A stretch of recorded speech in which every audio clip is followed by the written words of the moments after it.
రోజు పేషెంట్స్ వస్తూ ఉంటారు, అడుగుతూ ఉంటారు, జ్వరంతో వస్తారు. వచ్చినప్పుడు యూజువల్గా ఈ పేషెంట్స్ ఎవరంటే, ఇవాళ కూడా ఇద్దరు ముగ్గురిని చూశాను.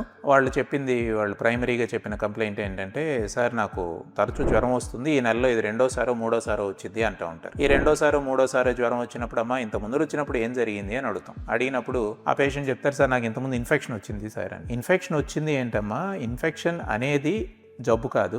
ఇన్ఫెక్షన్ అనేది బాడీలో క్రిమి చేరటం, దానికి ఒక పేరు ఉంటుంది కదా, ఆ పేరు ఏంటి అనగా ఆశ్చర్యకరంగా చూస్తారు. మళ్ళీ వెంటనే సార్ ఇదిగోండి సార్ తెల్ల రక్త కణాలు పెరిగినాయి అంటారు, లేదా ప్లేట్లెట్లు తగ్గినాయి అంటారు. అమ్మ ఇవన్నీ బాడీలోకి ఒక క్రిమి చేరితే దానివల్ల వచ్చే మార్పులు. నేను అడుగుతుంది ఏంటి, ఆ క్రిమి పేరు ఏంటి అని అడుగు. అయ్యో అది తెలియదు సార్ అంటారు. ఇక్కడ మనకున్న అతిపెద్ద ప్రాబ్లం ఏంటంటే, ఆ క్రిమి పేరు మనం తెలుసుకోవటంలో. ఆ క్రిమి పేరు తెలుసుకోకుండా జ్వరం వచ్చింది, ఓ బ్లడ్ టెస్ట్ చేయటం, ఆ బ్లడ్ టెస్ట్లో తెల్ల రక్త కణాలు పెరిగినాయనో ప్లేట్లెట్లు తగ్గినాయనో బుడబుడ మందులు వాడటం, ఆ వాడిన మందులకు మన అదృష్టవశాత్తు మన వ్యాధి నిరోధశక్తి బాగుంటే ఆ మందులు వాడకపోయినా తగ్గుద్ది, లేదా దురదృష్టవశాత్తు తగ్గలేదనుకో మళ్ళీ ఇలా తిరిగి వస్తుంటుంది. సరే ఒకసారి జరిగింది పర్వాలేదు, రెండోసారి మూడోసారి జరగకూడదు. మీరు అర్థం చేసుకోవాల్సింది ఏంటంటే, ఇన్ఫెక్షన్ అనేది జబ్బు కాదు అసలు. ఇన్ఫెక్షన్ అనేది పదం. అది ఇన్ఫెక్షన్ అంటే ఏంటంటే ఒక పదం, లోపల క్రిమి చేరితే బయటకు వచ్చే ఒక పదం. క్రిమి చేరితే రోగం అంటాం కదా, దాన్ని మనం ఇంగ్లీష్లో ఇన్ఫెక్షన్ అంటున్నాం. రోగం వచ్చింది కాదు, ఆ రోగానికి ఒక పేరు ఉంది. ఆ రోగం పేరు మనం తెలుసుకో, అది మోస్ట్ ఇంపార్టెంట్. సో రోగం పేరు తెలుసుకోవాలి అన్నప్పుడు ఏంటంటే, మనం ఫోకస్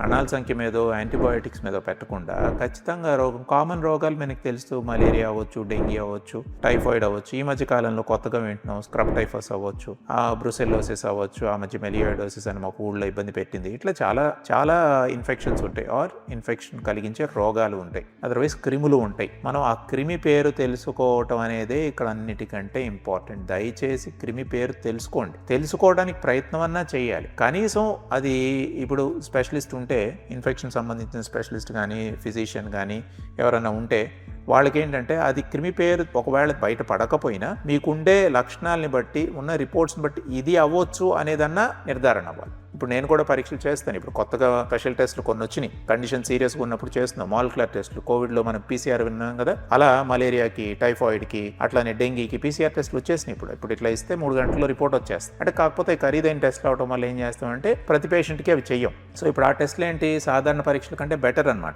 డైరెక్ట్గా మనకి రిపోర్ట్ని వితిన్ 3 అవర్స్లో చెప్తాయి. యూజువల్గా ప్రమాదకర స్థాయిలో ఉన్నప్పుడు అది కొంచెం ఖర్చు అయిన టెస్ట్ కాబట్టి, ఒకప్పుడు అవి కూడా మనకు అందుబాటులో ఉండేవి కాదు. అమెరికా నుంచి, యూరోప్ నుంచి ఆ కిట్లు తెప్పించుకొని చేసినప్పుడు 12,000 15,000 అయ్యి, ఇప్పుడు వాటిని 4,000 5,000కి 6,000కి తగ్గించి చేయగలుగుతున్నాం. ఎందుకంటే మనమే మన దేశంలోనే వీటిని తయారు చేస్తున్నాం. ఆ రీసెర్చ్లో నేను కూడా పాల్గొని అవి తయారు చేయడానికి మన దగ్గర తయారు చేసే అవకాశం దొరకడం వల్ల ఈ రోజున 50% కాస్ట్ తగ్గించాం. కానీ బట్ ఆ టెస్టులు కూడా ప్రతిసారి చేయడానికి కుదరదు. ఎంత తగ్గించినా కూడా వాటి కాస్ట్ కొంత ఎక్కువ ఉండటం వల్ల. బట్ అయినా సరే మనం ఖచ్చితంగా ఇది ప్రాబ్లం అయ్యి ఉండొచ్చు, ఒక మలేరియా క్వశ్చన్ మార్క్, ఒక టైఫాయిడ్ క్వశ్చన్ మార్క్, నిర్ధారణ అయిపోయింది. లేదు నిర్ధారణ కాలేదు, దానికి ఒక పేరు ఉంటుంది ఇంగ్లీష్లో, acute and differentiated febrile illness అంటాం. అంటే ఏదో తెలియదు, ఏదో ఒక జ్వరం వచ్చింది, దాన్ని పట్టుకోవాలి. అంతేకాని నేను ఒక యాంటీబయాటిక్ వేసేసుకుంటాను, నచ్చిందల్లా వాడతాను, లేదా మెడికల్ షాప్లో తీసేసుకుంటాను, ఓ 3 రోజులు తగ్గిపోగానే ఆనందపడతాను, లేదా ఒక ఇంజెక్షన్ చేయించుకుంటాను, అది తగ్గుతుంది. నేను చూస్తున్నాను గత 20 సంవత్సరాల్లో అన్ని జబ్బులు వెనక్కి వెళ్ళినాయి. గుండె జబ్బు వెనక్కి వెళ్ళింది, కిడ్నీ జబ్బు వెనక్కి వెళ్ళింది. నమ్మలేని నిజం ఏంటంటే క్యాన్సర్ జబ్బు వెనక్కి వెళ్ళింది.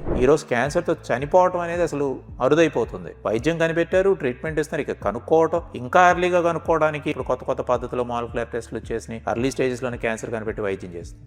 దురదృష్టం ఏంటంటే ఇన్ఫెక్షన్ విషయంలో ఈ 20 ఏళ్లలో మనం ఒక్క స్టెప్ కూడా ముందుకు వెళ్ళాల. 20 ఏళ్ల క్రితం ఏదైతే పద్ధతి ఫాలో అవుతున్నామో అదే వైరల్ టెస్ట్, అదే కిట్ టెస్ట్ చేసి అదే జబ్బు తెలియకుండా యాంటీబయాటిక్ వాడటం, ఈ రోజు దానివల్ల ఏమైంది, ఒకప్పుడు 10 జ్వరాల్లో ఎప్పుడన్నా ఒకరికో ఇద్దరికో ప్రమాదం అయ్యేది. ఇప్పుడు దాదాపు అది డబుల్ ట్రిపుల్ అయి కూర్చుంది. ఇప్పుడు నేను ఒక్కొక్కసారి నాకే బాధేస్తూ ఉంటుంది. కొంతమంది పేషెంట్స్ వస్తూ ఉంటారు, 2వ రోజు 3వ రోజు వచ్చేస్తున్నారు. జ్వరం స్టార్ట్ అవ్వగానే మొదటి రోజే కూడా పరిగెత్తుకొచ్చేస్తారు నా దగ్గరికి. వచ్చేసి డాక్టర్ గారు ఎందుకమ్మా చూద్దాంలే అంటే, సార్ ఎందుకులేండి సార్, నిన్న కాక మొన్న మా ఇంటి పక్కన వాళ్ళకి ఇలా ఇబ్బంది. నిజమే, వాళ్ళు చెప్పే దాంట్లో కూడా అబద్ధమేం లేదు. సో జ్వరాలు ఈ పరిస్థితికి మనం ఎందుకు వెళ్ళాం, ఇలా దారుణమైన పరిస్థితికి జ్వరాలు ఎందుకు వెళ్ళినాయి అంటే దాన్ని నిర్ధారణ చేయకపోవడం వల్ల వెళ్ళి, కారణం తెలుసుకోకపోవడం ఒకటి వెళ్ళి, ఈ కారణం తెలుసుకోకుండా గబుక్కున ఆ ఇన్ఫెక్షన్, అందుకని యాంటీబయాటిక్. అరే ఏం ఇన్ఫెక్షన్ అది, ఇన్ఫెక్షన్ పేరు తెలియాలి కదా. అది వైరల్ ఇన్ఫెక్షన్ అయితే యాంటీబయాటిక్ ఎందుకు అవసరం లేదు, నీ వ్యాధి నిరోధశక్తి తగ్గేస్తుంది 10 జ్వరాల్లో 6-7 జ్వరాలని. సో ఇది తెలుసుకోవాలి. నా సజెషన్ ఏంటంటే గుర్తుపెట్టుకోండి,